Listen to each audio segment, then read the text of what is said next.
उत्तराखंड की राजधानी देहरादून में बादल फटने और मूसलाधार बारिश के बाद बुरा हाल है।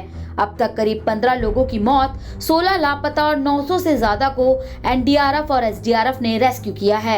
यहां तक कि तमसा नदी के रौद्र रूप लेने से टपकेश्वर मंदिर में भी सब कुछ डूब गया।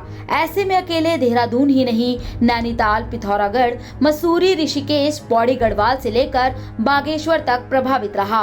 अब देहरादून से इस विनाशकारी बाढ़ का एक खौफनाक वीडियो सामने आया है, जिसमें ट्रैक्टर ट्रॉली के बह जाने से एक ही परिवार के 13 सदस्य लापता हो गए।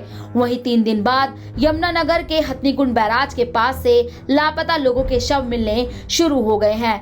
कल पुलिस को जाल में फंसे 2 शव बरामद हुए। अभी तक सिर्फ एक व्यक्ति की पहचान हो पाई है, जो यूपी के मुरादाबाद का राजकुमार बताया जा रहा है, और दूसरे को पहचान के लिए यमुनानगर सिविल अस्पताल में रखा गया है। सर, हमने जमखंड का काम करने गए थे सुबह 4:30 बजे लगभग, तो 5:30 बजे लगभग गए थे हम। उसमें तकरीबन 14-15 लोग थे ट्राली के अंदर, जिसमें कि 2 ही लोग बचे, बाकी सबकी डेथ हो गई थी।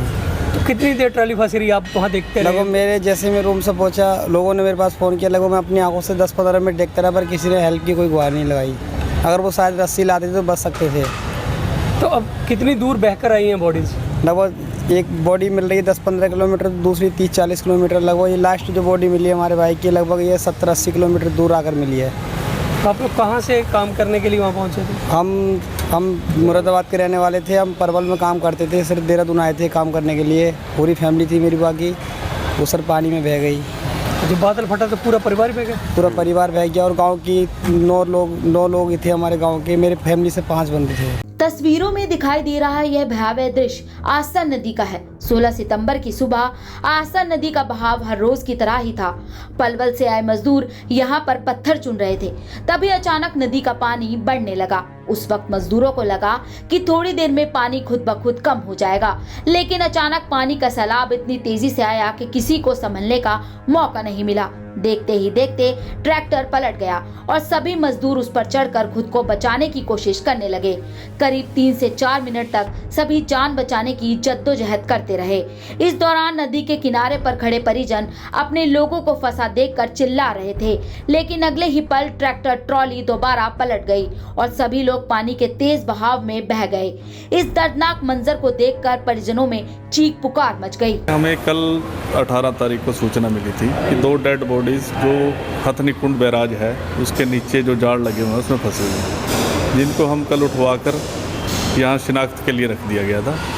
जो आज एक डेड बॉडी के वारसान आए हैं, जिन्होंने बतलाया है कि ये उत्तराखंड में काम करते थे, जो अचानक बादल फटने के कारण बाढ़ में बह गए थे। इनके काफ़ी 5 आदमी तो एक ही घर के थे, जिनमें एक डेड बॉडी इनके परिवार की हमारे को यहाँ मिली है, जिसका हम अब पोस्टमार्टम करवा रहे हैं। क्या ये ट्रैक्टर ट्रॉली वाले ही थे वही? हाँ, जो ये ट्रैक्टर ट्रॉली की वीडियो वायरल हो रही है वही परिवार था, ये उन्हीं में से एक आदमी यहाँ था। कुल कितने लोग हैं जो बहे थे वहाँ पर? कुल इनके 15 लोग बहे थे, जिनमें से 2 तो वहीं बच गए थे, बाकी 13 लोग बह गए थे, और 13 के 13 ही परिवार के बताना है कि डेड हो गए। तो अब क्या? अब मृतकों के परिजन लगातार अपने रिश्तेदारों को ढूंढने की कोशिश कर रहे हैं। ऐसे में पुलिस प्रशासन उन्हें हर संभव मदद मुहैया कराने में जुटा है, ताकि लापता लोगों के शव जल्द से जल्द उनके परिजनों को सौंपे जा सके।